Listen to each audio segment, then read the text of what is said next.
বঙ্গলক্ষ্মী ও ধনলক্ষ্মী বন্ধ হচ্ছে dear lottery. লটারিতে স্বচ্ছতা আনতে বড় সিদ্ধান্ত শুভেন্দু অধিকারীর সরকারের।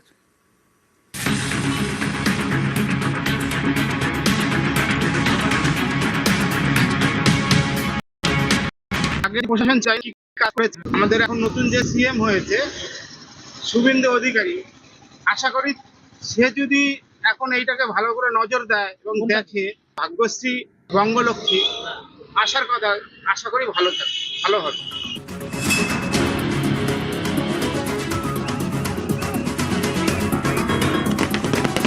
বাংলায় পালা বদল, এবার বদল লটারিতেও। বন্ধ হয়ে যাচ্ছে ডিয়ার লটারি, বাংলায় ফিরছে বন্ধ হয়ে যাওয়া বঙ্গলক্ষ্মী ও ধনলক্ষ্মী।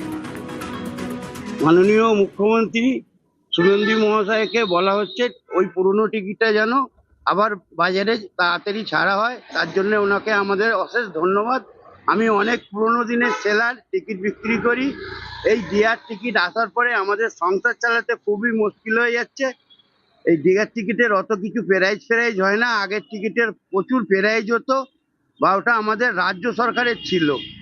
ওটা পশ্চিমবঙ্গ সরকারের টিকিটটা যেন আবার বাজারে যত সম্ভব হয় তাড়াতাড়ি ছাড়লে আমরা বিক্রি করতে পারি, যা আমাদেরও রুটি রোজগার হয়। একসময় বাংলায় লটারি ছিল রাজ্য সরকারের অধীনে। সরকারি লটারি পরিচালনা করত অর্থ দফতরের অধীনে থাকা ডিরেক্টরেট অফ স্টেট লটারিজ। ফলে লটারি থেকে হওয়া আয়ের পুরোটাই যেত সরকারের ঘরে। 2011-এ রাজ্যে ক্ষমতায় আসে তৃণমূল।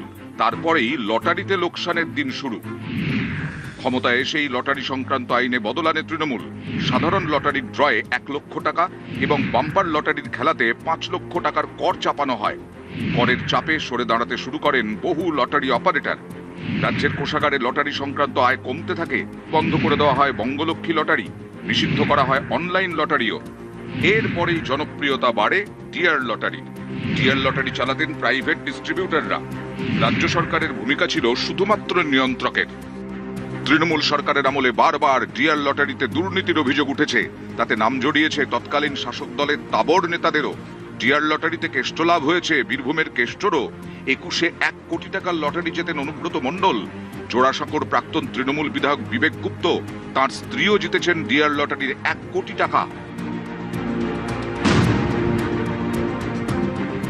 তৃণমূলের লটারি, তৃণমূলের সিস্টেম, তৃণমূলের টাকা ওখানে খাটতো, ওখানের টাকা